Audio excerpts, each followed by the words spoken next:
for peaceful campaigns in this forthcoming November 27th, 25 by-elections. Kenyans are clearly hungry for change, and they see these by-elections as a chance to register their feelings about the current regime. That dissatisfaction is real, and the regime knows it. That is why they are trying every trick to frustrate the people's will ahead of tomorrow's vote. But Kenyans are alert and they are ready. From the mountain to the lake, from the ocean to Kisii, the message is the same, #OneTown. During these campaigns, we have sadly witnessed a series of disparate and well-coordinated attempts to subvert the will of the people. Number one, the heavy and intimidating deployment of police officers, many of them in plain clothes, accompanied by brutal attacks on opposition leaders and supporters. The intention is clear: to scare voters away from coming out in numbers they intend to tomorrow. We have seen this in Narok Town, in Malava, and in Bere North. Unmarked famous Subaru foresters have been roaming Chicago and Malava not to protect citizens, but to intimidate them. This is unacceptable in a democratic nation. Number two, the shameless bribery and manipulation of voters by senior state officers, including MPs, MCAs, chiefs, PSAs, CSAs, speakers of both houses of parliament, as well as county assemblies, the prime cabinet secretary, the deputy president, and the president himself, all misusing state machinery, including government vehicles, relief food, and non-food items like mattresses and blankets meant for disaster victims, and even letters of appointment to Kenyan embassies issued in public barazas. I think we have all seen this. This is a misuse of public trust and public resources. Call it plainly abuse of office by this current regime. Number three, we have credible information that the serialization of 820 printed ballots, that's very important, 820,000 printed ballots was not done correctly and not properly inspected. This has created a dangerous loophole for ballot stuffing through extra or unaccounted for ballots. We are further aware that 30,000 pre-marked ballots have already been dispatched to the targeted battleground areas of Magarini, Malava, and Bere North through compromised presiding officers. This strikes at the heart of electoral integrity. Fourth, we have seen extended and illegal campaigns conducted by regime agents well beyond the official campaign period, escorted by police officers and accompanied by hired goons. This is a deliberate attempt to tilt the playing field and subvert the will of the people. Number five, violence is being prepared and deployed as a tool to cripple these by-elections. There is a well-coordinated scheme involving sections of the police, hired goons, and compromised IEBC officials.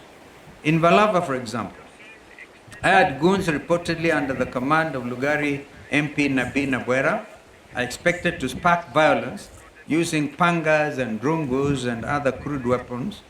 They are to be protected by police, including a special team which has already been dispatched from Nairobi and we're monitoring their movements, the infamous Subaru unit. Once voting is disrupted, compromised IEBC ballots, compromised IEBC officers and clerks are expected to use that chaos to stuff ballots. We saw this pattern during the Gen Z protests, where police did not stop goons, but actually enabled. We have again seen police in Narok and Kabuchai captured on camera moving goons and distributing funds. This is a betrayal of the oath to protect.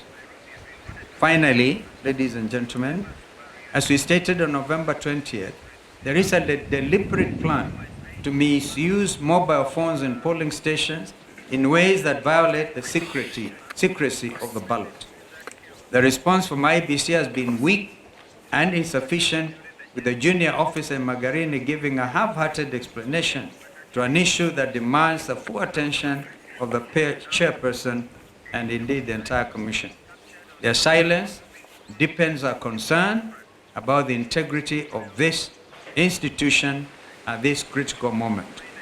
The IBC, by failing to address the genuine concerns raised by the opposition and the media, and by neglecting to put in place the necessary remedial measures, continues to cast a long shadow over its own independence. This new commission now stands accused, not by us alone, but by its actions of presiding over a process whose credibility grows more questionable by the day. A democratic, free, and fair election cannot be built on silence, on evasion, or selective action. It must be anchored on justice. We therefore demand that the IBC rises to the moment and A, confronts and overcomes the challenges facing this by-election. This is the first true test of the new commission. They must either overcome these challenges or be overcome by them, squandering the little trust Kenyans still hold. The commission must assure all Kenyans that it is not entangled with broad-based masters. B, to our supporters across the country, come out in large numbers and vote for all united opposition candidates. Remain peaceful, but also remain vigilant.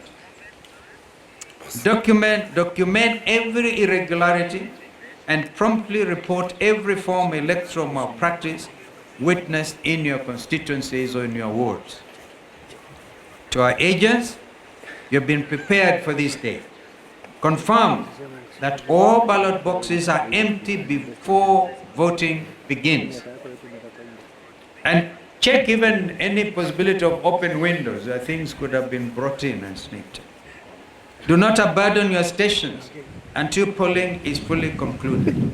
Report every incident, from attempted inducements to photo taking inside booths to any form of voter harassment by police in uniform or in plain clothes.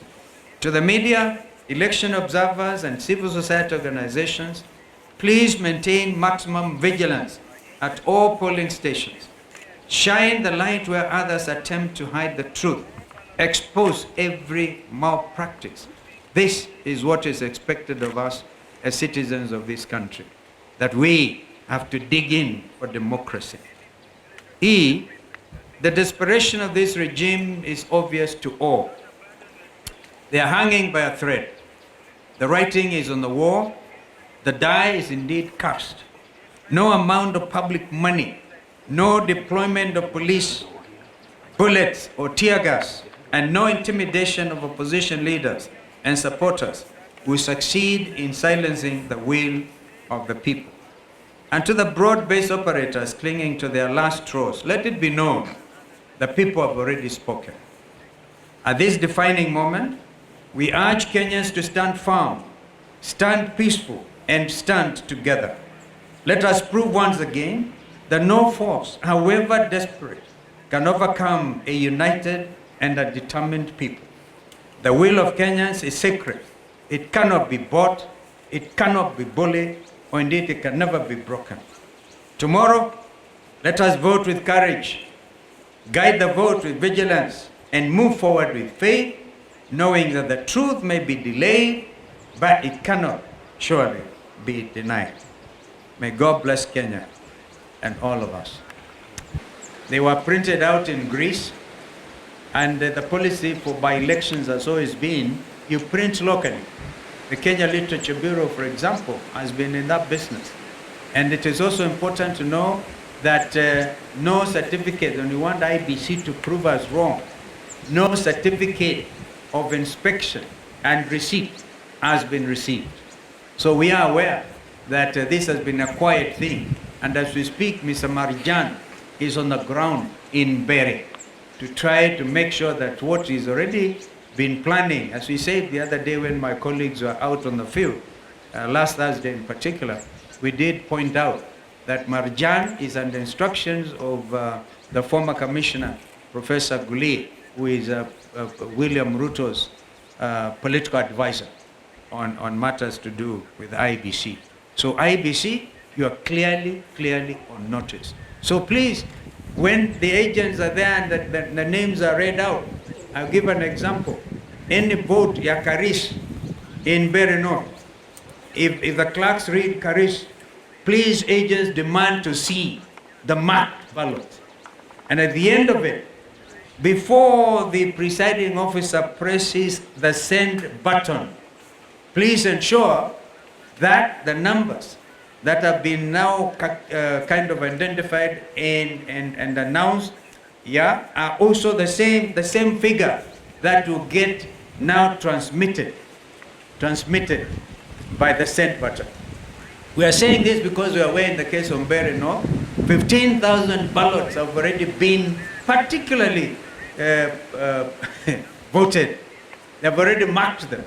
And so the idea is that they are going to make them, they all be met now at the constituency tallying center. And therefore, because of the lack of serialization, which you have talked about, anybody can mark and serialize everything. So we are pretty aware, and I must thank Kenyans. Kenyans are very smart. That's why my brother said they cannot be like some of our other neighbors. This is Kenya. Thank you. In the strongest terms possible of this state-sponsored violence in Kapuchai, in Narok, we saw some feeble attempt by IBC in Kasipul to do something, and they have been silent on these other things. A real time attempt, and by the way, these were scheduled political rally campaigns within the framework, and you can imagine what would have happened to Governor Natembeya out there. And by the way, he was supposed to have been around as well, but I think his party leader has spoken.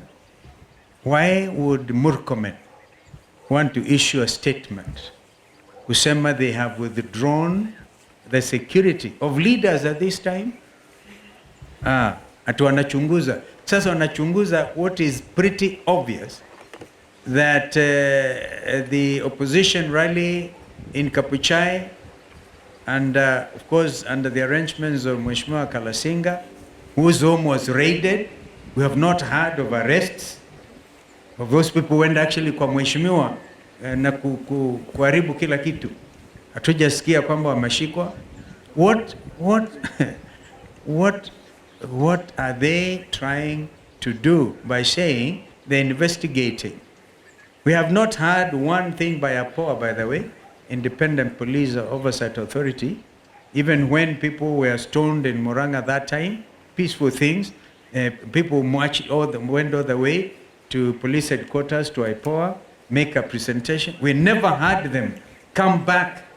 Please, Kenyans who are in those positions, know that tomorrow you may want to get things done the way we want them done. Because you will be on the receiving end, God forbid. So we have to sort out this country while time is on our side. Kama kuna swali, because that ballots, wanaanza, we have got this from real time, by the way, on people who are everywhere. Some in Kasipul, right? That in Arukwa serial number, therefore giving, I think those are the numbers, zile zimerukwa, ndizo wanataka kutumia, waweke ballot stuffing, alafu waonyeshe ndizo hizo. Kama wanavyosema ndugu Rigiji, kwamba ikifika saa 11 usiku, saa 1 jioni wanazima mataa na kuintroduce those ballots. That's why we are saying the agents for United Opposition, wawe macho from 5 o'clock in the morning to make sure the ballot papers are completely empty, to make sure hakuna mtu anaingia pale mwenye silaha, to make sure hakuna mtu agent waangalie kama kuna watu wanaenda kupiga picha kwa secret, to avoid the secrecy of the ballot. Waangalie hiyo yote, wawe macho na wasilale kwa kituo. mpaka mambo haya yajulikane. So that's including what I said, that's absolutely vital. Because if the presiding officers, under instructions of Marjan, are able to press the send button to the constituency tallying center, kwa mfano, or to the ward tallying center, what that will mean is that number may be different from ile imehesabiwa 1 2 3 4. Karisa amepata hii. What is your name, sir? Koenga naye amepata hizi. Sasa inaenda kitu tofauti. So the whole thing is the agents, and we have told our agents to be thorough. Lazima tukomeshe wizi wa kura Kenya hii. I think for Kapchai, and we are talking about Kisa East, the main